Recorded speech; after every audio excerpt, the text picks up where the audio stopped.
ഇപ്പോ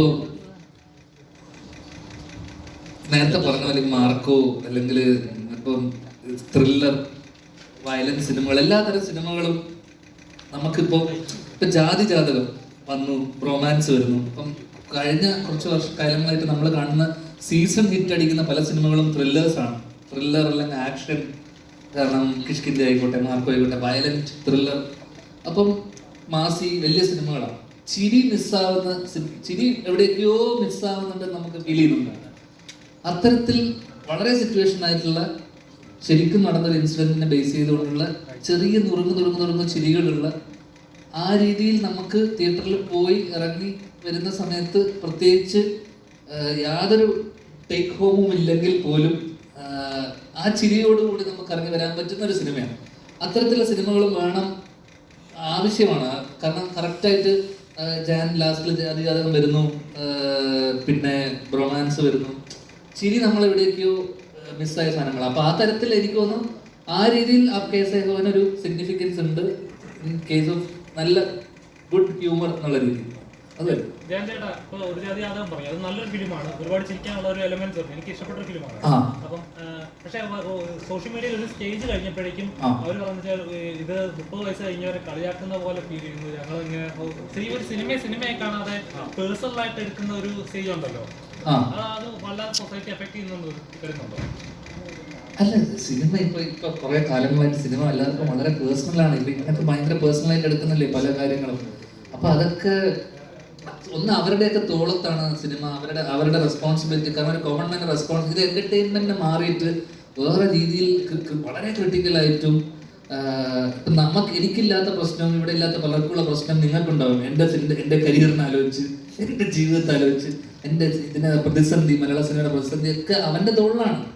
ഒക്കെ അവർക്ക് പേഴ്സണലാണ്, മനസ്സിലായില്ലേ? കാരണം അത് നമുക്കൊരിക്കലും ഇത് ചെയ്യാൻ പറ്റില്ല. അത് അവന്റെ പേഴ്സണൽ തോട്ടാണ്, നമുക്കൊരിക്കലും ഇത് ചെയ്യാൻ പറ്റാത്ത. അപ്പോൾ പലതും പേഴ്സണൽ ആവുന്നിടത്ത് എന്ത് പറ്റുമെന്ന് വെച്ച് കഴിഞ്ഞാൽ ഒരു കൈൻഡ് ഓഫ് ഹെയ്റ്റ് പ്രൊപ്പഗേറ്റ് ചെയ്ത് തുടങ്ങും നമ്മൾ. അപ്പൊ ഈ ഹെയ്റ്റ് എന്ന് പറയുന്ന സാധനം, ഞാൻ ഇവനെ ഒന്നും ചെയ്തിട്ടില്ല, പക്ഷെ അവൻ എന്നോട് വെറുപ്പുണ്ട്, ഞാൻ ഇവനെ എന്ത് ചെയ്തു, അപ്പോ എന്ത് ചെയ്തിട്ടാണ് അവൻ എന്നോട് ഇത്ര പ്രശ്നം? കാരണം ഞാൻ എത്രയോ കാലങ്ങളായിട്ട് ഞാൻ സിനിമ ചെയ്യുന്നു. അപ്പൊ നമുക്ക് ഇവിടെ ആൾക്കാരെ വെറുക്കുന്ന എന്തിനാണെന്ന് അറിയാമോ? നമ്മൾ സിനിമ ചെയ്തുകൊണ്ട് നമ്മൾ ഏറ്റവും ഇവിടെ വലിയ സൂപ്പർ സ്റ്റാർ ആയിട്ടുള്ള വലിയ നല്ല സിനിമ ചെയ്യുന്നവരൊക്കെ നല്ല മനുഷ്യന്മാരാണെന്ന് എനിക്ക് തോന്നുന്നുണ്ടോ? ഒരിക്കലും ആയിരിക്കും ചിലപ്പോ അത് ഓടാത്ത പല പൊട്ടി സിനിമ ചെയ്യുന്ന ഞാനും നല്ല മനുഷ്യനല്ലടാ. അത് ഈ ജഡ്ജ് ചെയ്യുന്നതും ആസ്വദിക്കുന്നതായിട്ട് വലിയ വ്യത്യാസമുണ്ട്. വിദേശത്തൊക്കെ ഒരു ബ്രേക്ക്ഫാസ്റ്റ് കൊണ്ട് തന്നാൽ എൻജോയ് യുവർ ബ്രേക്ക്ഫാസ്റ്റ് വേണ്ടി നമ്മൾ എൻജോയ് ചെയ്യാനാണ് പറയുന്നത്. ഇവിടെ നമ്മൾ എല്ലാ സാധനവും വളരെ ജഡ്ജ് ചെയ്യുകയാണ്. അപ്പോൾ ഇപ്പം ഞങ്ങളുടെ ഇന്റർവ്യൂ, ഞങ്ങളെല്ലാവരും ഈ പടത്തിന്റെ പ്രൊമോഷൻ ഇന്റർവ്യൂ ചെയ്തല്ലോ, ഞങ്ങൾ 4-5 സുഹൃത്തുക്കളാണ്. ഞങ്ങൾ അങ്ങോട്ടും ഇങ്ങോട്ടൊക്കെ പറയുന്നത്. ഞാൻ ഇതിന്റെ ചില ഇന്റർവ്യൂ ഒക്കെ ലിങ്ക് കിട്ടി ഇങ്ങനെ കമന്റ് ഒക്കെ വായിച്ചു നോക്കുമ്പോൾ ചില ആൾക്കാർ ധ്യാൻ അത് പറഞ്ഞത് തുഷാരടിക്ക് ഇഷ്ടപ്പെട്ടില്ല, മറ്റവൻ ഈ സമയം ഇത്രയും അജു വർഗീസ് അങ്ങോട്ട് നോക്കിയിരുന്നത് നിങ്ങളിൽ എത്ര പേർ ശ്രദ്ധിച്ചു? ഇതൊന്നുമില്ല. ഇതൊക്കെ ഇവർ പേഴ്സണലായി എടുത്ത് ഞങ്ങളുടെ ഓരോരുത്തരുടെയും ആ സമയത്തെ മാനസികതയിൽ എന്തായാലും ഞങ്ങൾ ഇങ്ങനെ ഒരു വിദ്വേഷം മനസ്സിൽ വെച്ചിട്ടായിരിക്കും ഇത് ചെയ്തതെന്നൊക്കെ ഓവർതിങ്ക് ചെയ്ത് കഥകൾ മെനഞ്ഞ് കമന്റുകൾ ഇട്ടുകൊണ്ടിരിക്കുകയാണ് പലതരത്തിൽ. അവിടെ ഇതിനെ എന്ത് രസമായിട്ട് കണ്ട് ചിരിച്ച് മറക്കാവുന്ന ഒരു കാര്യമാണ്. ഇതൊരു ഇന്റർവ്യൂ അല്ല, അതൊരു ഇനം ഞങ്ങൾ പ്രസന്റ് ചെയ്തൊന്നുമല്ലോ. ഞാൻ ഇന്നലെ ധ്യാനെ വിളിച്ചു പറഞ്ഞു, ഞാൻ നമ്മുടെ പ്രോഗ്രാം കണ്ടിട്ട് നല്ലതാന്ന് പറയുന്ന ആൾക്കാരുണ്ട്, TV ഷോ കണ്ടിട്ടുണ്ട്, സിനിമ കണ്ടിട്ട് വരുന്നുണ്ട്, ഇന്റർവ്യൂ കണ്ടിരുന്നു നന്നായിരുന്നു എന്നൊക്കെ ചിലത് പറഞ്ഞു. അതൊരു ഐറ്റം പോലെയായി, ഒരു ഐറ്റം നമ്മൾ ചെയ്ത പോലെ. എനിക്കിതറിയില്ലല്ലോ. ഞാനേ ഇടക്കാലത്ത് ഈ ക്യാപ്ഷൻ ഇടുമല്ലോ, ഞാൻ നല്ല ക്യാപ്ഷനുകൾ ഇടുമല്ലോ.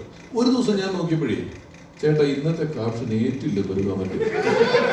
ഇത് ഞാൻ വെറുതെ ഫോട്ടോ എടുത്ത ഒരു ക്യാപ്ഷൻ അല്ല, ഇത് അതെനിക്ക് പെട്ടെന്ന് കിട്ടല്ലേ. ഒരു ദിവസം കൊണ്ട് നിന്റെ ക്യാപ്ഷൻ ഇടണം, എനിക്കൊരു 10 വയസ്സ് പറഞ്ഞവനില്ലാത്ത കാര്യം എനിക്കറിയാലോ. നല്ല ക്യാപ്ഷൻ, ദേഷ്യം വേണ്ട, ചിരിക്കുന്നെങ്കിൽ ഒരു ചിരി വന്നിട്ട് കേട്ടോ ഇന്നത്തെ ക്യാപ്ഷൻ അത്ര ഏറ്റില്ല എന്നൊരു കമന്റ് ഒന്നും. ഇതൊക്കെ ജഡ്ജ് ചെയ്യാണ്.